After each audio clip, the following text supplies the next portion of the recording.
18세기 프랑스 악취가 도시를 뒤덮던 시기, 파리의 생선 저판 아래서 한 갓난아이가 태어납니다. 아이를 낳은 여자는 쓰러지고 놀란 사람들이 달려옵니다. 괜찮다는 여자의 대답에 사람들이 돌아가려는 순간 갓난아이의 울음소리가 들려옵니다. 결국 여자는 영아 살인죄로 참수형을 당합니다.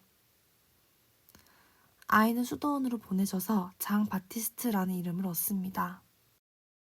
바티스트는 수도원 소속의 보모에게 맡겨지지만 얼마 후 그녀는 바티스트를 돌려주려고 수도원에 데려옵니다. 이유는 아이가 젖을 너무 많이 먹어서 몸이 아프다는 것과 아이의 몸에 냄새가 전혀 없다는 것이었습니다. 신부님은 보모에게 화를 내며 바티스트를 받아듭니다. 하지만 이내 자신도 바티스트에게 기분 나쁨을 느낍니다. 탐욕스럽게 킁킁거리는 아이의 모습에 공포까지 느낀 신부님은 돈만 주면 아이를 맡아주는 고아원으로 바티스트를 보냅니다. 고아원으로 거처를 옮긴 바티스트는 조용하게 자랍니다. 아이들에게 은근한 따돌림을 당하지만 대응하지 않고 뛰어난 후각 능력으로 냄새를 맡는 것을 즐기며 자랍니다. 고아원 원장은 그런 바티스트에게 두려움을 느끼고 짐승에게 가죽을 벗겨서 다듬는 무두장이에게 팔아넘깁니다. 바티스트는 죽은 듯이 일을 하면서 생명을 이어갑니다. 몇 년간 열심히 일한 바티스트는 무두장이에게 인정을 받고 보상으로 일이 끝난 후 1시간의 자유를 부여받습니다. 그 시간 동안 바티스트는 도시의 모든 냄새를 맡습니다. 좋은 냄새와 나쁜 냄새를 구별하지 않고 탐욕스럽게 맡으며 그 냄새를 마음에 간직하는 것이 바티스트의 행복이었습니다. 왕위 계승일을 알리는 불꽃놀이가 펼쳐진 날, 바티스트는 새로운 냄새를 맡습니다. 불꽃놀이의 유황향 때문인지 미세하게 느껴지는 향. 그 향을 갖고 싶다는 욕망에 사로잡힌 바티스트는 향을 뒤쫓습니다. 그 향의 주인은 붉은 머리를 가진 아주 아름다운 소녀였습니다. 그 향을 소유하고 싶다는 생각에 사로잡힌 바티스트는 소녀의 목을 졸라 살해하고 그녀의 향을 마음껏 들이마십니다. 바티스트는 소녀의 향을 향수로 만들겠다는 꿈을 가지게 됩니다. 바티스트는 무두장이의 심부름으로 조향사 발디니를 찾아갑니다. 그 무렵 발디니는 은퇴를 고민 중이었습니다. 바티스트는 발디니의 집에서 나는 수많은 향냄새를 맡습니다. 그리고 발디니에게 제자로 받아달라고 부탁합니다. 발디니는 파리에서 가장 유명한 향수를 만들어 보라고 합니다. 조롱의 의미였지만 바티스트는 단숨에 그 향수를 만들어냅니다. 게다가 더 좋은 향을 만들 수 있다며 다른 향수도 만들어냅니다. 발디니는 무두장이에게 돈을 주고 바티스트를 사옵니다. 바티스트는 새롭고 뛰어난 향을 마법처럼 만들었고 발디니의 향수 가게는 금세 손님들로 가득 차게 됩니다. 그 보상으로 바티스트는 향을 증류하는 법에 대해 배웠습니다. 바티스트는 밤마다 자신이 원하는 향을 얻을 수 있을지 실험을 합니다.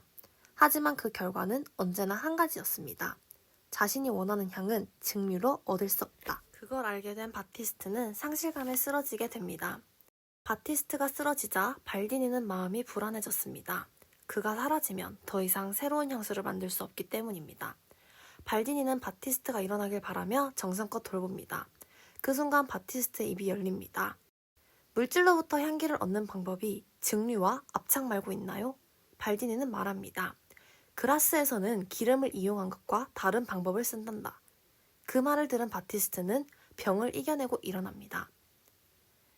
바티스트는 병상에 일어나자마자 그라스로 가고 싶었습니다. 하지만 그는 신분이 없어서 떠날 수가 없었고 발디니는 그의 재능으로 벌 수 있는 돈을 놓치고 싶지 않았습니다. 그래서 둘은 계약을 했습니다.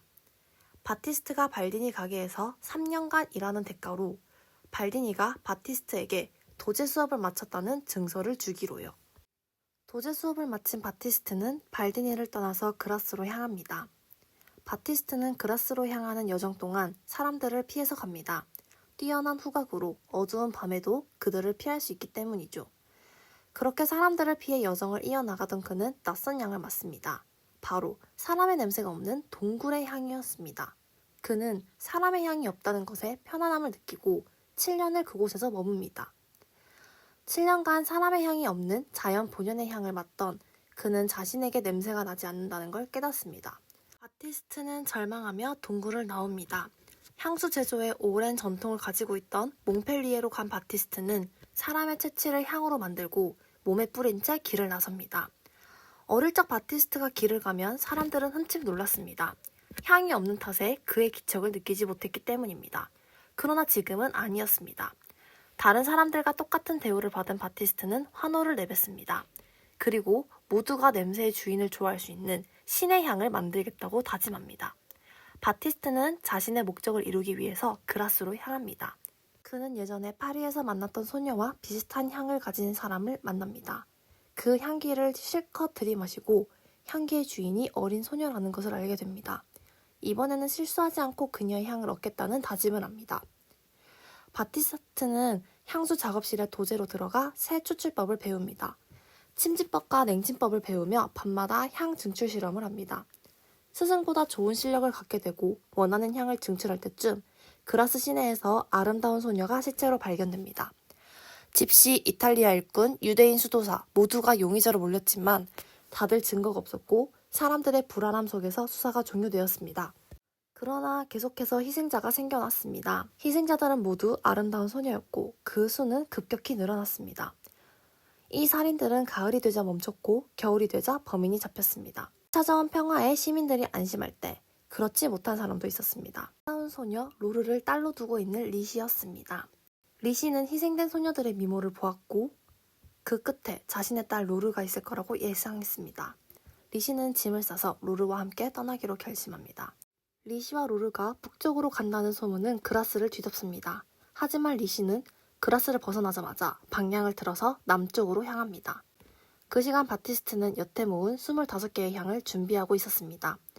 마지막 향을 리시의 예감처럼 로르의 향으로 채울 생각이었던 그는 로르의 향이 점차 사라지는 걸 느끼고 놀라서 따라갑니다. 바티스트가 경비경에게 그의 행방을 묻자 북쪽으로 갔다고 말해줍니다.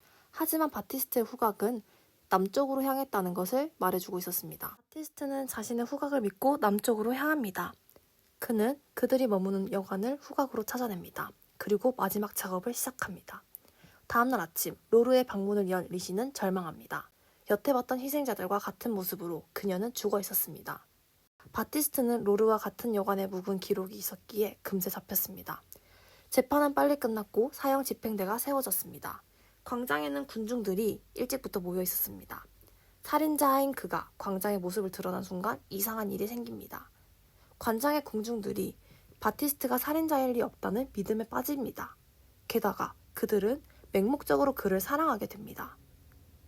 바티스트가 짓고 있는 비소는 그들에게 유혹적인 미소로 보였습니다. 모두가 자신을 사랑하는 이 상황이 즐거웠지만 점차 두려워졌습니다. 많은 군중들 중 바티스트를 있는 그대로 사랑하는 사람은 없었기 때문입니다. 로르의 아버지인 리시조차 바티스트를 용서하고 사랑해오자 자신의 삶이 암흑으로 변하는 것을 느끼며 쓰러집니다. 눈을 뜬 바티스트는 자신이 태어나고 자랐던 파리로 향합니다. 그가 태어났던 공동묘지에는 온갖 천민들이 모여 있었습니다. 바티스트는 그 사이로 다가가 향수병을 열고 그것을 자신의 몸에 붓습니다. 그들은 천사에게 이끌리는 듯 바티스트에게 다가가서 하이에나처럼 그 육체를 가지려고 합니다. 그들은 도끼와 칼로 몸을 나누고 황홀함에 빠진 채 흔적도 없이 먹어치웁니다. 그들은 식인을 했다는 사실에 다곡스러워서 서로의 눈을 마주치지 못합니다. 그러나 끝내는 영혼이 맑아지는 기분에 미소를 짓습니다.